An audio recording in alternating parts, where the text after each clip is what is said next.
Class 10th chapter 1 Hindi का हम श्रम विभाजन और जाति प्रथा का ऑब्जेक्टिव देखते हैं। यहाँ से ऑब्जेक्टिव आपका बोर्ड में 2 या 4 नंबर का पूछा जाता है प्रत्येक साल। हम इसका आपके लिए ऑब्जेक्टिव लाए हैं। हम एक एक ऑब्जेक्टिव को आपको बताते हैं। चलिए दिखा रहे हैं आगे और वीडियो में बने रहिए। बुद्धिज्म एवं कम्युनिस्ट की रचना है। ऑप्शन ए में है मैक्स मूलर, ऑप्शन बी में है अमरकांत, ऑप्शन सी में है महात्मा गांधी और ऑप्शन डी में है अंबेडकर। तो इसका सही आंसर हो जाएगा भीमराव अंबेडकर। चलिए अगला देखते हैं।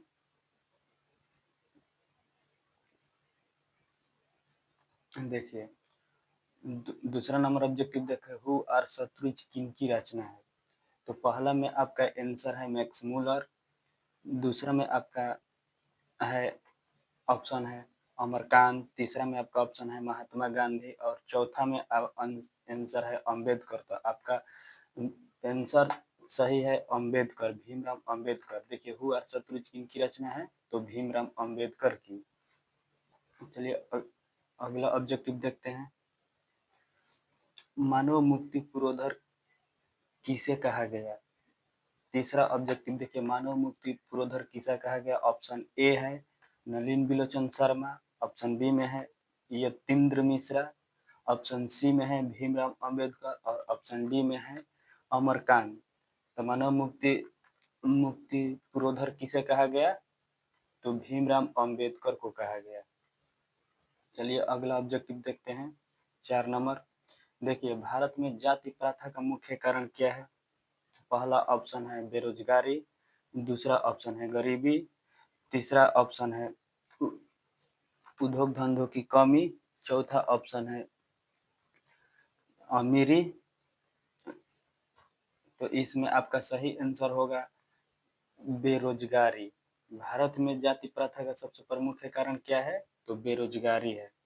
चलिए अगला ऑब्जेक्टिव देखते हैं। जाति प्रथा स्वाभाविक विभाजन नहीं है क्यों। देखिए अगला ऑब्जेक्टिव 5 नंबर। भारत में जाति प्रथा स्वाभाविक विभाजन नहीं है क्यों। ऑप्शन ए में है भेदभाव के कारण, ऑप्शन बी में है शोषण के कारण, ऑप्शन सी में है गरीबी के कारण और ऑप्शन डी में है रुचि पर आधारित होने के कारण। तो इसका आपका सही आंसर होगा रुचि पर आधारित होने के कारण। चलिए अगला ऑब्जेक्टिव देखते हैं। श्रम विभाजन और जाति प्रथा के लेखक कौन है।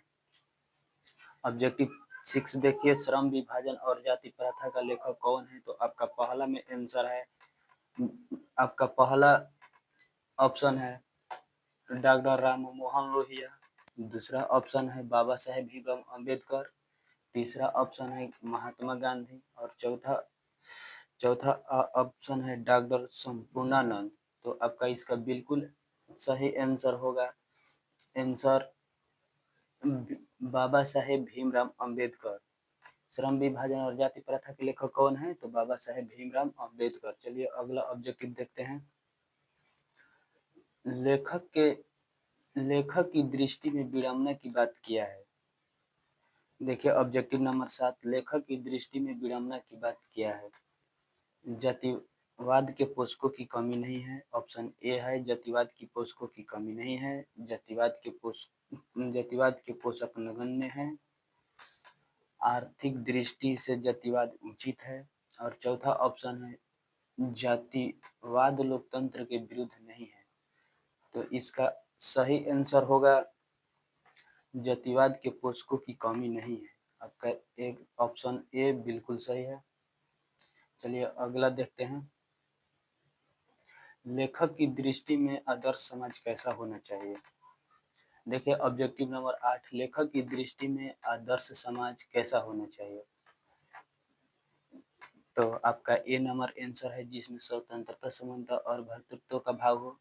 ऑप्शन बी है जिसमें सभी धनी हो, ऑप्शन सी है जिसमें सभी पढ़े लिखे हो और ऑप्शन डी है जिसमें सभी स्वस्थ हो। तो आपका बिल्कुल सही आंसर होगा जिसमें सभी समन जिसमें स्वतंत्रता, समानता और भ्रातृत्व का भाव हो, ऑप्शन ए। चलिए ऑब्जेक्टिव नंबर 9 देखते हैं। लेखक लेखक बेरोजगारी का प्रमुख और प्रत्यक्ष कारण किसे माना?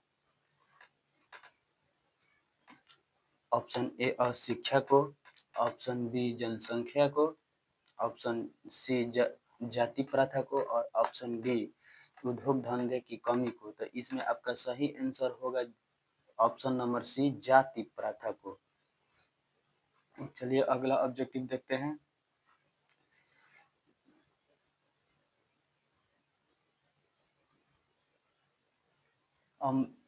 अंबेडकर की दृष्टि में भाईचारे का वास्तविक रूप कैसा होता है?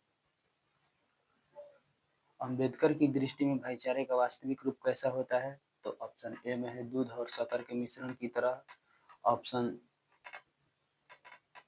बी में है दूध और पानी के मिश्रण की तरह, ऑप्शन सी में है तिल और तुंडुल के मिश्रण की तरह, ऑप्शन डी में है नमक और पानी के मिश्रण की तरह। तो इसका बिल्कुल सही आंसर होगा दूध और पानी के मिश्रण की तरह, ऑप्शन सी होगा। चलिए अगला ऑब्जेक्टिव देखते हैं।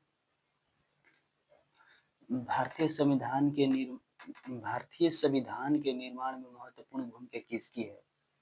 ऑप्शन ए में है भीमराव अंबेडकर, ऑप्शन बी में है ज्योति फुले, ऑप्शन सी में है राजगोपालाचारी, ऑप्शन डी में है महात्मा गांधी। तो इसका बिल्कुल सही आंसर होगा भीमराव अंबेडकर।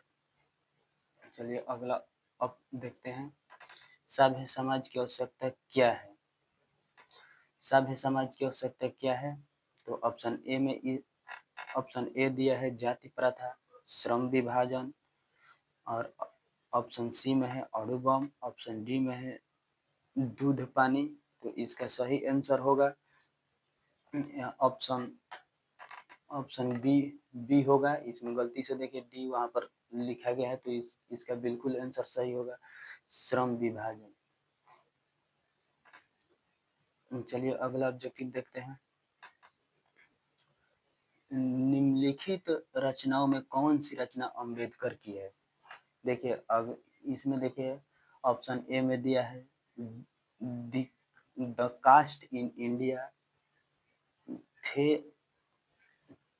थे untouchable you are they, option C में है हु आर सुद्रुज, और ऑप्शन डी में है इनमें सभी। तो इसका बिल्कुल सही आंसर होगा इसमें सभी। चलिए अगला ऑब्जेक्टिव देखते हैं। आधुनिक सभ्य समाज श्रम विभाजन को क्यों आवश्यक मानता है? तो ऑप्शन ए में है कार्यकुशलता के लिए, ऑप्शन बी में है भाईचारे के लिए, ऑप्शन सी में है रूढ़िवादी के लिए, और ऑप्शन डी में है इनमें सभी के लिए।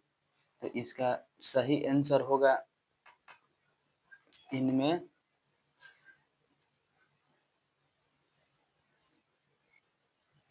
कार्यकुशलता के लिए। इसका बिल्कुल सही आंसर होगा कार्यकुशलता के लिए, ऑप्शन नंबर ए। चलिए अगला ऑब्जेक्टिव देखते हैं। श्रम विभाजन और जाति प्रथा के श्रम विभाजन और जाति प्रथा पाठ बाबा साहेब के किस भाषण का संपादित अंश है?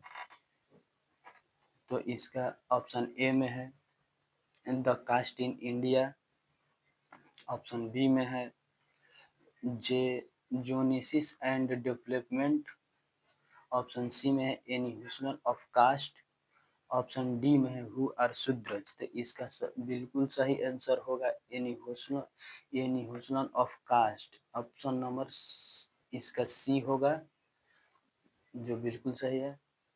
चलिए अगला देखते हैं। प्राथमिक शिक्षा प्राप्त करने के बाद अंबेडकर उच्चतर शिक्षा प्राप्त करने के लिए कहाँ गए? तो इसका ऑप्शन ए में है इटली, ऑप्शन बी में है दक्षिणी अफ्रीका, ऑप्शन सी में है न्यूयॉर्क, और ऑप्शन डी में है कोरिया। तो इसका सही आंसर होगा न्यूयॉर्क। उच्चतर शिक्षा प्राप्त करने के लिए कहाँ गए? न्यूयॉर्क गए। चलिए अगला ऑब्जेक्टिव देखते हैं। अंबेडकर के चिंतन एवं रचनात्मक के लिए प्रेरक व्यक्ति कौन थे? ऑप्शन ए में दिया है बुद्ध, ऑप्शन बी में है कबीर, ऑप्शन सी में है ज्योति फुले, इनमें सभी। तो इसका सही आंसर होगा इनमें सभी। चलिए अगला ऑब्जेक्टिव देखते हैं। जाति जाति पांति तोड़क मंडल भाषण लाहौर में कब हुआ? देखिए ऑब्जेक्टिव नंबर 18, जाति पाति तोड़क मंडल भाषण लाहौर में कब हुआ? तो ऑप्शन ए में है 1942 ईस्वी में, ऑप्शन बी में है 1940 ईस्वी में, ऑप्शन सी में है 1936 ईस्वी में, ऑप्शन डी में है 1938 ईस्वी में। तो इसका सही आंसर होगा 1936 ईस्वी में। चलिए अगला ऑब्जेक्टिव देखते हैं। श्रम विभाजन और जाति प्रथा क्या है?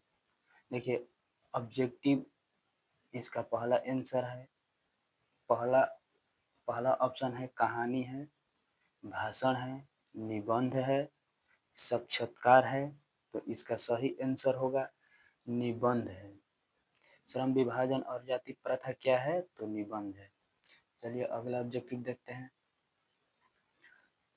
अंबेडकर के भाषण यानी हुस्न ऑफ कास्ट को किसने हिंदी में रूपांतरित किया? ऑप्शन ए है लालाई सिंह यादव, ऑप्शन बी है किशोर लाल, ऑप्शन सी है मोहन वाजपेयी और ऑप्शन डी है इनमें सभी। तो इसका सही आंसर होगा लालाई सिंह यादव। यानी किसने रूपांतरित किया था? तो लालाई सिंह यादव ने किया था। चलिए अगला ऑब्जेक्टिव देखते हैं।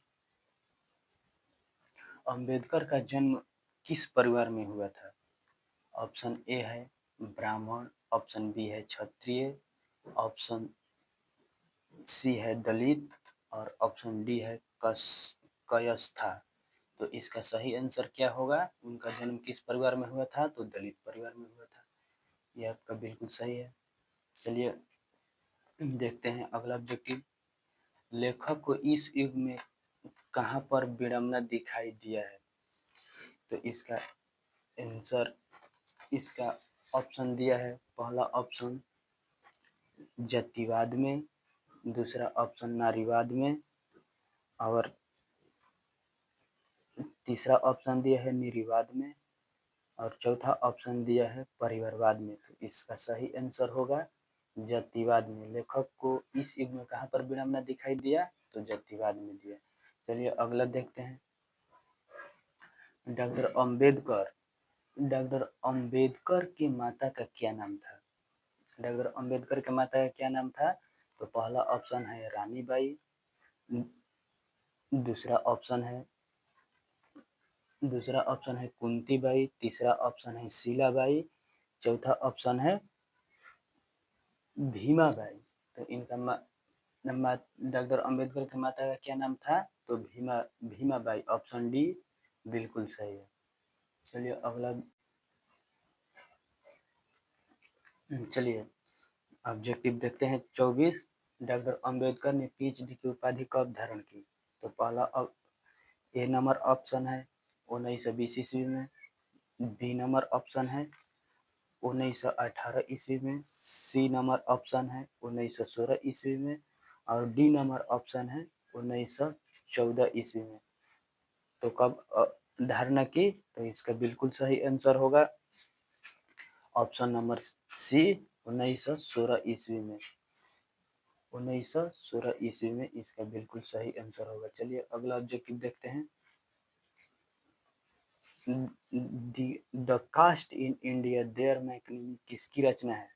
तो ऑप्शन ए में है भीमराव अंबेडकर, ऑप्शन बी में है रामन मोहन लोहिया, ऑप्शन सी में है महात्मा गांधी और ऑप्शन डी में है सुखदेव। तो इसका बिल्कुल सही आंसर होगा option number A Bhimrao Ambedkar. चलिए अगला देखते हैं। आदर्श समाज स्वतंत्रता, समानता और भ्रातृत्व पर आधारित होगा किसने कहा? तो ऑप्शन ए में है मैक्स मूलर, ऑप्शन ए में है मैक्स मूलर, ऑप्शन बी में है भीमराव अंबेडकर, ऑप्शन सी में है बिरजू महाराज, ऑप्शन डी में है अज्ञाय। तो इसका बिल्कुल सही आंसर होगा option number B, Bhimrao Ambedkar ने बोले थे। चलिए अगला देखते हैं। डॉट डॉट पेशों का दोषपूर्ण निर्धारण कौन करता है? देखिए खाली जगह पेशों का दोषपूर्ण निर्धारण कौन करता है? तो ऑप्शन नंबर ए में है श्रम विभाजन, ऑप्शन नंबर बी में है जाति प्रथा, ऑप्शन नंबर सी में है प्रत्यक्षता और ऑप्शन नंबर डी में है लोकतंत्र। तो इसका सही होगा, इसका सही ऑप्शन है दोषे का दोष पेशे का दोषपूर्ण निर्धारण कौन करता है? तो जाति प्रथा करती है। चलिए अगला ऑब्जेक्टिव देखते हैं। जाति प्रथा भारत में बेरोजगारी का एक खाली जगह कारण बनी हुई है।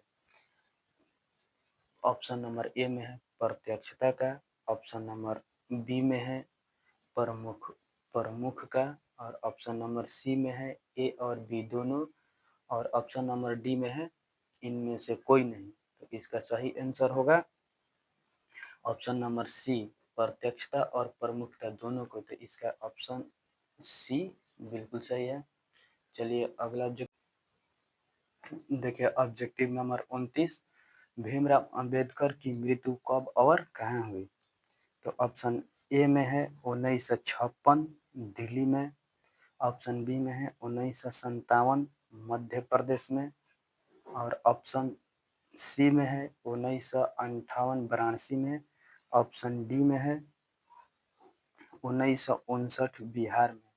तो इसका सही आंसर होगा ऑप्शन नंबर ए 1956 दिल्ली में। चलिए अगला ऑब्जेक्टिव देखते हैं। देखिए डॉक्टर भीमराव अंबेडकर का जन्म कब हुआ था? तो ऑप्शन ए में है 14 अप्रैल, ऑप्शन ए में है 14 अप्रैल 1988 में, ऑप्शन बी में है 14 अप्रैल 1989 में, ऑप्शन सी में है 14 अप्रैल 1890 में, ऑप्शन डी में है 14 अप्रैल 1891 में। तो इसका बिल्कुल सही आंसर होगा ऑप्शन नंबर डी, 14 अप्रैल 1891 में हुआ था। भीमराव अंबेडकर का जन्म कब हुआ था? 14 अप्रैल 1891 में हुआ था। चलिए अगला ऑब्जेक्टिव देखते हैं। डॉक्टर भीमराव अंबेडकर का जन्म कहाँ हुआ? तो ऑप्शन ए में है महू मध्य प्रदेश, ऑप्शन बी में है गोरखपुर उत्तर प्रदेश, ऑप्शन सी में है डुमरांव बिहार, ऑप्शन डी में है दानकुनी पश्चिम बंगाल। तो इसका सही आंसर होगा महू मध्य प्रदेश, ऑप्शन ए। चलिए अगला ऑब्जेक्टिव देखते हैं। डॉक्टर भीमराव अंबेडकर ने किस पत्रिका का संपादन किया? तो ऑप्शन ए में है आपका उज्जवल भारत, ऑप्शन बी में है उड़ता भारत, ऑप्शन सी में है बहिष्कृत भारत, ऑप्शन डी में है पुरस्कृत भारत। तो इसका सही आंसर होगा बहिष्कृत भारत, ऑप्शन नंबर सी। देखिए भीमराव अंबेडकर ने किस पत्रिका का संपादन किया? तो बहिष्कृत भारत का संपादन किया। चलिए अगला ऑब्जेक्टिव देखते हैं। भारतीय संविधान का निर्माता किसे कहा जाता है? देखिए ऑब्जेक्टिव नंबर 33, भारतीय संविधान का निर्माता किसे कहा जाता है? तो ऑप्शन ए में है मैक्स मूलर, ऑप्शन बी में है महात्मा गांधी, ऑप्शन सी में है अंबेडकर को, ऑप्शन डी में है बिरजू महाराज को। तो इसका सही आंसर होगा option number C, Bhimrao Ambedkar को। भारतीय संविधान का निर्माता किसे कहा जाता है? तो भीमराव अंबेडकर को। चलिए अगला ऑब्जेक्टिव देखते हैं। डॉक्टर अंबेडकर का वाग्मय हिंदी कितने खंडों में प्रकाशित हो चुकी है? देखिए आपसे ऑब्जेक्टिव 34 में पूछा जा रहा है डॉक्टर अंबेडकर का वाग्मय हिंदी कितने खंडों में प्रकाशित हो चुकी है?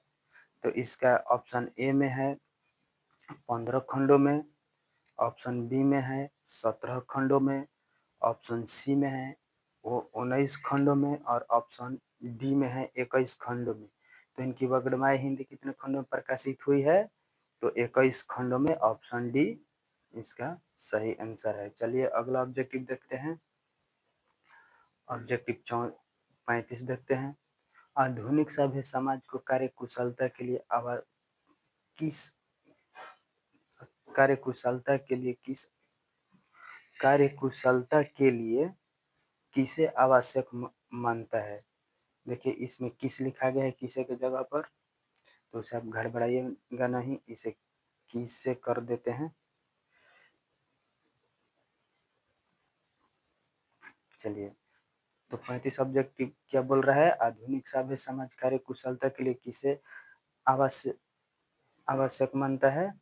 तो ऑप्शन ए में है श्रम विभाजन को, ऑप्शन बी में है धन विभाजन को, ऑप्शन ऑप्शन सी में है जन विभाजन को और ऑप्शन डी में है जाति विभाजन को। तो इसका सही आंसर होगा किसे मानता है? तो श्रम विभाजन को मानता है। चलिए अगला ऑब्जेक्टिव देखते हैं। डॉक्टर अंबेडकर के पिता का नाम क्या था? तो पहला ऑप्शन है रामदेव सकपाल, दूसरा ऑप्शन है रामजी सकपाल, ऑप्शन सी है राम किशन सकपाल, ऑप्शन डी है राधाराम सकपाल। तो इसका सही आंसर होगा आपका ऑप्शन नंबर आपका बी होगा, रामजी सकपाल। डॉक्टर अंबेडकर के पिता का नाम क्या था? तो रामजी सकपाल। चलिए आगे देखते हैं। जाति प्रथा और श्रम विभाजन के साथ साथ किसका रूप लिए हुए हैं? देखिए आपसे 37 नंबर ऑब्जेक्टिव में पूछा जा रहा है जाति प्रथा श्रम विभाजन के साथ साथ किसका रूप लिए हुए हैं? तो ऑप्शन ए में है स्वतंत्रता का, ऑप्शन बी में है भ्रातृत्व का, ऑप्शन सी में है श्रम विभाजन का, ऑप्शन डी में है इनमें से कोई नहीं। तो इसका सही आंसर है ऑप्शन नंबर सी, इस श्रम विभाजन का। किसका रूप लिए हुए है? तो श्रम विभाजन का। चलिए अगला ऑब्जेक्टिव देखते हैं। देखिए भीम डॉक्टर अंबेडकर ने किस प्रथा को आर्थिक पहलू से भी खतरनाक माना है? तो इसमें है सती प्रथा को, ऑप्शन ए में है सती प्रथा को, ऑप्शन बी में है दहेज प्रथा को, ऑप्शन सी में है बाल विवाह को और ऑप्शन डी में है जाति प्रथा को।